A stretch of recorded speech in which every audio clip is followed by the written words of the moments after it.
came with specific instructions. Use it wisely. My grandmother said, it is only for the most special occasion. It had been a gift from her mother, who told her the same thing. Only for the most special occasion. I held it for years, not knowing what could be special enough for this. Until it was 6 days before Passover. He was reclined, his feet towards me. Around him, his followers. I too was a follower. At first at a distance. But he invited us. The women, really everyone, to come near to hear his stories of God's curious kingdom. That night, I gathered my perfume from its safe hiding place. The room crowded with men. No one noticed me. Without hesitation, I broke open the lid of the bottle. The perfume drenched his feet. With a slight smile, he looked at me.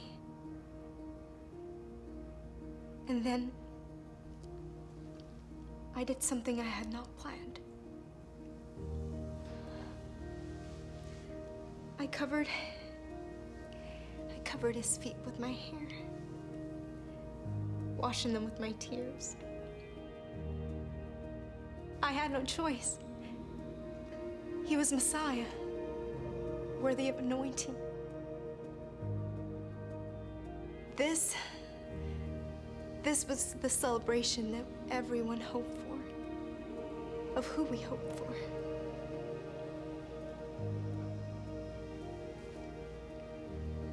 I kept the bottle and the memory. The perfume was not wasted. He was the most special occasion.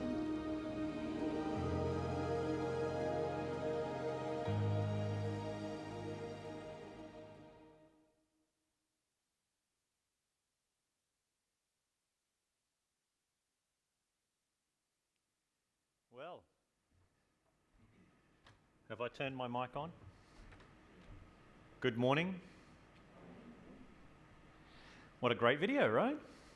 We're in for a great series of characters as we look at Easter, as we come up to Easter. April 15, 2019. Does anyone remember that date? Probably not, but you might, if you remember it as the date at which the Cathedral de Notre Dame caught on fire in Paris. Does anyone remember it now? All right.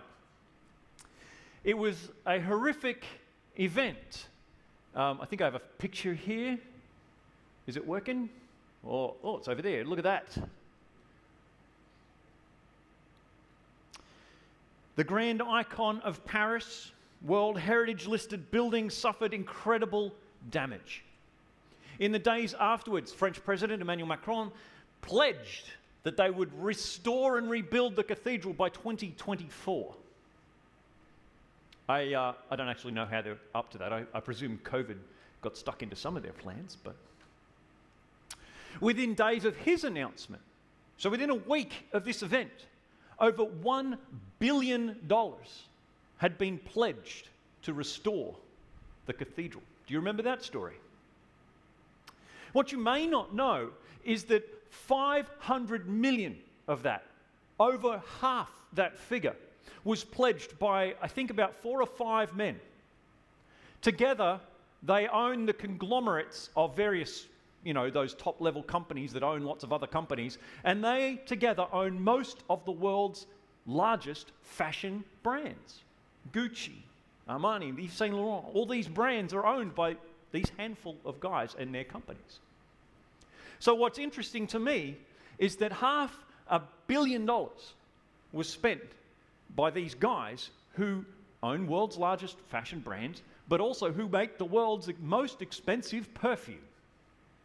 Isn't that interesting? So I thought that relates quite well to our story for today. Also, interestingly enough, when this announcement was made, when these pledges started rolling in, it might surprise you to learn that people on social media got upset. Is that a surprise to anybody? No. People on social media get upset about all sorts of things, but in this case, I was kind of with them. They said $1 billion. $1 billion could be spent on solving the world's climate crisis. It could be spent on the poor. At the time, in Paris, homelessness had reached 21% of the population. They said we could solve this with this $1 billion. Also at the time, I don't know whether you remember, there were huge protests going on in France, many times bringing Paris to a standstill, protesting the disparity between the richest and the poorest in Paris. The place was in uproar, much of it based around the plight of the poor. And so when these donations of these great perfume-owning people amounts to $500 million for the restoration of a cathedral, social media got upset. And so did I will admit. Who would have thought it? My sense of justice was triggered on behalf of the poor. I thought about how they must have felt seeing such expense. What about you? Is anyone else willing today to admit to feeling that kind of way? You're not sure because you know where the Bible reading's going, right? Why don't we do the Bible reading before a sermon? We should do it after. At least no surprise. Well, today in our sermon, at the beginning of our sermon series, Easter Upside Down. This is the first of our character studies, the first of the encounters, and we'll see Jesus' teachings or actions turn the world upside down, challenging our thinking and our perspectives each time. So turn again with me to John chapter 12. I don't know why I'm in Luke. Every time, right? So I rehearse this sermon, it may not seem that way, but I do. And every time I've gone through it, I've said Luke. I don't know why. But anyway, John chapter 12. 6 days before Passover began, Jesus went back to Bethany, the town where he raised Lazarus from the dead. They'd prepared a supper for Jesus. Martha served, as she does. And Lazarus and Mary were among those reclining at the table, as Mary does. Mary picked up an alabaster jar filled with nearly a litre of extremely rare and costly perfume, the purest extract of nard, which is a tree in the Himalayas in the north of India. So it's a very, very hard thing to get, which is why it's so expensive. Righto, there you go. She anointed Jesus' feet. Then she wiped them dry with her long hair, and the fragrance of the costly oil filled the house. But Judas, the locksmith, which is Iscariot, Simon's son, the betrayer, spoke up and said, "What a waste. We could have sold this perfume for a fortune and given the money to the poor." Now, I don't know about you, but for a very long time, this story has caused me to feel quite uncomfortable. Awkward, even. Because I can't quite figure out how it fit, how to understand it. A woman breaks open a bottle of perfume worth around about $45,000, $50,000 in today's money. That's a very expensive bottle of perfume, by the way, isn't it? And pours it on Jesus' feet. All right. And then Jesus voices what the other disciples are thinking. I mean, if you do read this in Matthew and Luke and the other Gospels, you'll see that it was the disciples who were thinking this. It just happens to be that Judas is the most outspoken. Judas would be on Twitter. So Judas speaks up on behalf of the disciples and he says something like, "Hang on. That's excessive. All around us are poor people, suffering people, struggling people. Surely we could have better used that 40,000 to serve the poor." And I agree with him. I feel that way too. Do you? It's not often you relate so well to the villain of a story, but come on. It's quite reasonable to expect that that would be what would happen. Jesus would tell her off and say, "Look, we should use this for better purposes." When Jesus is approached by the rich young ruler in Matthew chapter 19, What does he tell him? Jesus answered, if you want to be perfect, go sell all your possessions, give to the poor, and you'll have treasure in heaven. Then come follow me. Don't just sell your alabaster jar of perfume. Sell everything you've got and give it to the poor. So I would have thought Jesus would have been with Judas and the rest of them, suggesting that this would be a good idea, right? Anybody else? Nobody's nodding at me. Maybe it's just me. Now you're just laughing at me. But when Mary of Bethany takes her most precious possession, pours it on Jesus' feet, Jesus doesn't tell her off. He doesn't agree with the disciples. And it concerns me because I thought I had Jesus all figured out. Instead of reinforcing his message of give to the poor, he says, well, Jesus says to Judas, leave her alone. She saved it for the time of my burial. You'll always have the poor with you, but you won't always have me. It's just so upside down. It's unexpected. Hard to comprehend, particularly for us in the Salvation Army, who believe we have an extra special calling to serve the poor. What's going on? Well, Jesus makes 3 statements in response to the disciples. He says, 1, you'll always have the poor with you. 2, you won't always have me. 3, so leave her alone. She saved it for the time of my burial. So for the next little while, let's look at those 3 statements. Number 1, the poor you will always have with you. Now let me reiterate what I wrote in this week's Facebook post. If anyone hasn't read it, read it later. Jesus' statement, you'll always have the poor with you, is often used to diminish or dismiss the plight of the poor. As though Jesus accepts they'll always be with us, so we don't need to do this or that. Jesus' statement is not directed at the poor. It is directed at the rich. It was not a justification for the dismissal of the plight of the poor. It was a condemnation of the rich, because that's who he was talking to. Jesus is saying there will always be poor people because there will always be rich people who refuse to share. Judas, perhaps the poster child for this kind of thing. Judas is greedy. So greedy he is willing to cheat, steal, and betray in order to increase his own wealth. So as long as there are people with elements of their soul and psyche, like Judas, who are willing to take advantage of others, who are willing to oppress others, who are willing even to abuse others in order to enrich or empower themselves, there will always be poor. Jesus is not saying the poor don't matter. He's saying the solution is not found with a simple injection of $40,000 cash. The poor you'll always have with you. But I can solve that. Because the other half of the sentence is, you won't always have me. Right. This sounds incredibly arrogant, right? Self-centered. Jesus' presence is more valuable than serving the poor.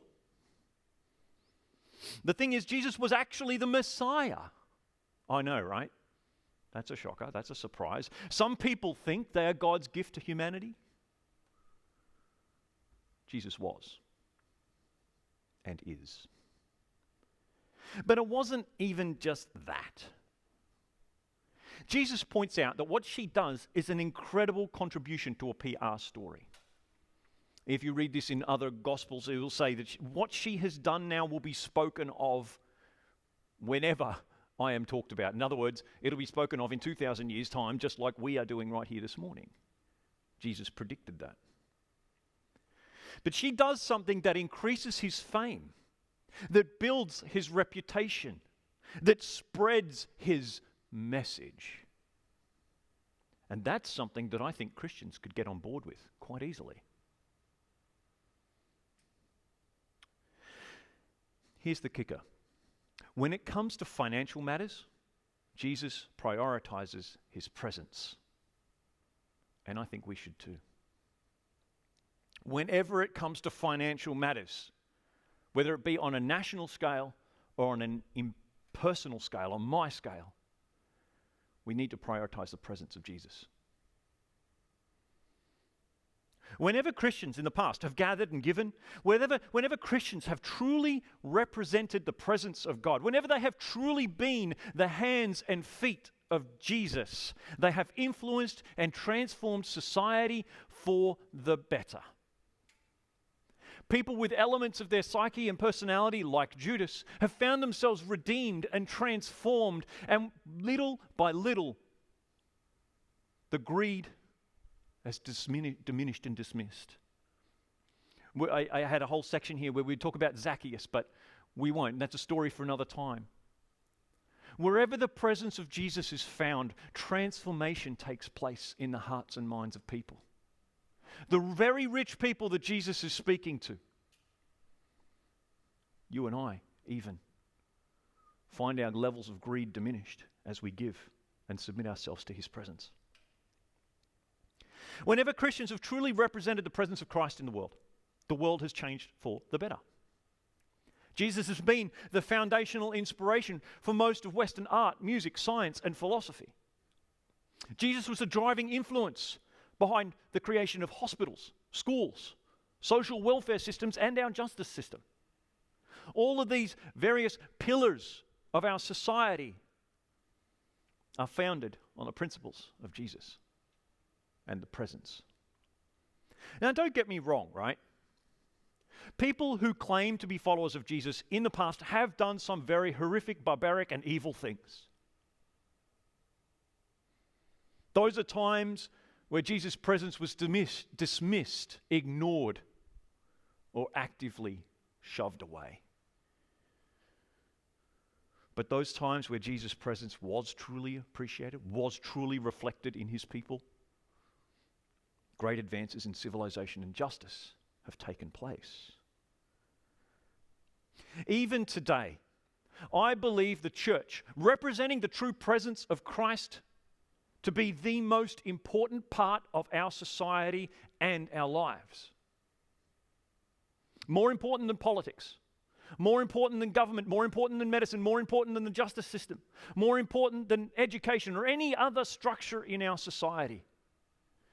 Because the philosophical and ideological glue that holds our society together, the foundation that underpins all of it, is the presence of Jesus. Without it, we will slowly see these parts of our society crumble and fall. We will see increased levels of conflict, disrespect, discrimination, and injustice. The church, the true representation, the true presence of Christ in this world must be strong and hold up the rest of our society. If I could, or if we could, introduce people again to the true Jesus using a simple $40,000, I'd do it in a heartbeat. Wouldn't you? For the sake of our society, for our relationships, for our families. So when Jesus says, you'll always have the poor with you, you won't always have me, I get what he's saying. It's upside down to what I would have expected. But now I understand. He said something else that's interesting as well. He said, so leave her alone. She has saved it for the time of my burial. It's about her personally. And this morning it's about you personally. It's not just about the church and society and politics and all that sort of stuff. See, this is interesting because days before he's arrested and crucified, Jesus is talking about being buried. You find that interesting? Not only that, he says, Mary saved it for his burial. In other words, Mary knows something that you guys don't. Maybe we should take a backward step here for a second, figure out who this intelligent, inspired, and insightful woman, Mary of Bethany, actually was. Well, okay, let me talk for a minute. Mary is the sister of Lazarus. A few weeks before this dinner takes place. Lazarus, Mary's brother, dies. He's buried in a tomb. And they've sent people to tell Jesus, but Jesus is a fair way away. It takes him a number of days to get there. Actually, it takes him more days than it should have, but that's another story. He's a good friend. He comes back to Bethany, even though Jerusalem is an extremely dangerous place for him to be near. And Bethany is only a couple of kilometers from Jerusalem, right? This is quite close. This is a suburb, if suburbs existed, right? So that's very close. So it's a dangerous place for him to go. But he does come back. He comes back to Bethany this time. And Jesus commands Lazarus to come out of the tomb, and Lazarus does. So this dinner where Mary is at with Lazarus is in honor of Jesus, in thanks for what Jesus did for Lazarus and for their family. So that's Mary. Mary is also sister to Martha. Some of you will probably know this story. At another time when Jesus is around their place, Martha is rushing around organising dinner, and Mary is sitting chatting with Jesus, listening to what Jesus has to say. Martha gets upset that Mary is not helping her prepare dinner. And Jesus says, Martha, Martha, chill out. Mary has chosen the better thing to do. Listening to me is better than eating a hot dinner. My presence, my teaching, my guidance is more important than anything. Mary understood that, paid very close attention to what Jesus said. Jesus had been dropping hints for ages that he was going to die. His disciples didn't get it or kind of blocked it out of their mind. Have you ever had that kind of bad news and you kind of denied it for a little while? They were doing that. They even told him that they weren't going to let him do it. They told him that they'd never betray him. All sorts of things. They were living in this semi-denial. But Mary didn't. Mary paid close attention. And when Jesus talked of being crucified, she didn't deny it. She didn't argue. She understood that the kingdom of God was an upside-down kind of place, and something very upside down was going to take place to bring it into being. She understood, but was overwhelmed with emotion, in gratitude. And so she reacted in this incredible way, with this incredible act of worship. Mary contemplated what Jesus said. She saw what Jesus did, and she responded to who Jesus is. This morning, as we finish our time with Mary of Bethany, as we consider her story, I want to ask you, have you contemplated what Jesus said? Have you seen what Jesus did? And would you respond this morning to who Jesus is? I invite you to stand and sing. So bring out your masks, because we're going to sing the song in response, all that I am, all I can be, all that I have, all that is me. We're not talking about a $40,000 check. We're talking about all of it. Take every passion, every skill, all my dreams, bend them to your will. And I love the second verse in particular. Life has no purpose unless it is yours. Life without you has no goal. All that fulfills me is doing your will, knowing that you're in control. Would you join me as we sing this song in surrender and prayer, our response to our Almighty God?